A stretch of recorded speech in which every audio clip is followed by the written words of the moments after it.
ছেলের বেকার ভাতার জন্য বাবাকে লাইন দিতে হচ্ছে, পশ্চিমবঙ্গে মমতা ব্যানার্জি এটাই দিয়েছেন। তারপরে উনি এই বেকার ভাতা দিয়ে ভোট চাইছেন। পশ্চিমবাংলার জনতার ভাবা উচিত যে আর কি করতে হবে। এবারে বাবার ওষুধের লাইনে ছেলে দাঁড়ায়, কিন্তু ছেলের চাকরির লাইনে বাবাকে দাঁড়াতে হচ্ছে। এই দুর্ভাগ্যজনক পরিস্থিতি পশ্চিমবাংলায় চলছে। এবার কে ভাতা পাবে, কতজন পাবে, কিসের আধারে পাবে, সে তো যখন পাবে বোঝা যাবে।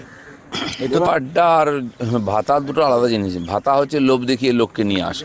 আমরা যুবদের ডাকছি তাদের সমস্যা শোনার জন্য, তারা কি চায়, কেমন পশ্চিমবঙ্গ চায়, তাদের স্বপ্ন কী আছে এটা জানার জন্য। সেটাকে সফল করার চেষ্টা করবে বিজেপি ক্ষমতা এলে। আর যুবদেরই দায়িত্ব আছে, তারা তাদের মতো যদি বাংলা চায় তাহলে বাংলায় পরিবর্তন করুক। 15 লক্ষ তো কিছুই না।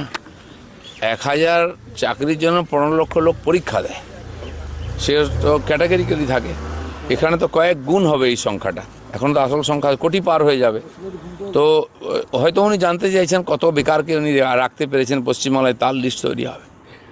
দুঃখ